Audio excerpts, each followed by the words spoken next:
জয় শ্রীরাম, শুভ সকাল। চলে আসলাম ডেলি মনি ব্লগসের সাথে। আজ খাওয়া দাওয়ায় কিন্তু লুচিগুলো অনেক আগে করে রেখেছি, তো ঠান্ডা হয়ে গেছে। মেয়েরে করে দিয়েছি, সেই সময় আমরাও করে রেখে দিয়েছি। আর আছে ফুলকপি কষা।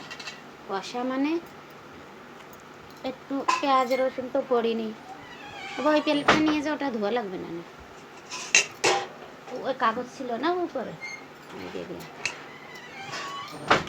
একটু আদা বাটা, টমেটো বাটা, জিরে ধনে বাটা, টমেটো বাটা টাটা দিয়ে একটু কষা কষা করে নিলাম।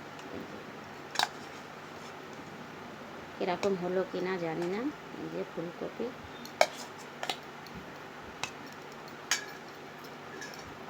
মেয়েটারে বললাম তাড়াতাড়ি নিয়ে খাই।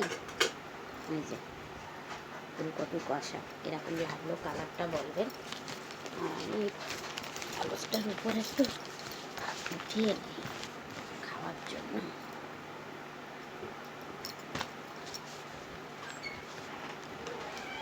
ট্রেনের মতন খেতে ইচ্ছা করে। ট্রেনের ভিতরে কিন্তু প্লাস্টিকে করে কাগজে করে দেয়, খেতে খুব ভালো লাগে।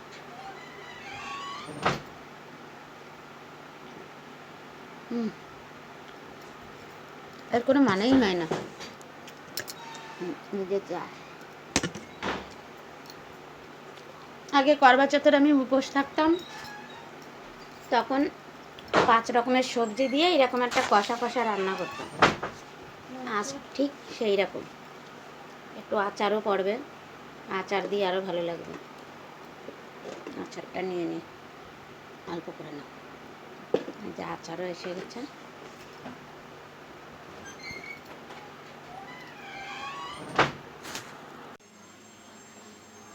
রান্নাটা হয়ে গেল। আজ তো মঙ্গলবার, সোমবার মঙ্গলবার নিরামিষই খাই। কী রান্না করলাম ওটাই দেখাই আপনাদের। আর গরমও পড়ে গেছে। আজ কিন্তু একটু তাড়াতাড়ি রান্না হলো, 12টা 12:30 বাজে, 12:32। রান্নাটা হয়ে গেল তাড়াতাড়ি। কী রান্না করলাম ওটাই আপনাদের দেখাচ্ছি।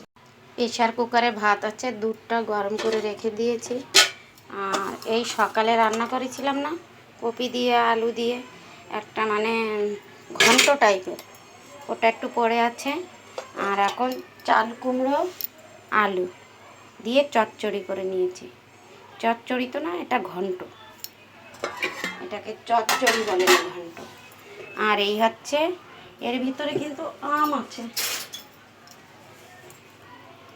আম আছে। এই যে আম ডাল, অনেকদিন পরে আম ডাল খাওয়া হবে। এই যে 3টে। আবার কিন্তু ফ্রিজে টকও পড়ে আছে। আমি টক রান্না করলে একা খাই তো, অল্প অল্প খাই, ফ্রিজে পড়ে থাকে। এই রান্না বান্না। ভাত খেয়ে চলে আসলাম, 9:45 বাজে। ডাল ছিল, তারপরে চাল কুমড়ো, ঘন্ট, আলু সিদ্ধ, সব কিছু দিয়ে খাওয়া দাওয়া করে চলে আসলাম। শুভরাত, ভালো থাকবেন সবাই, নমস্কার।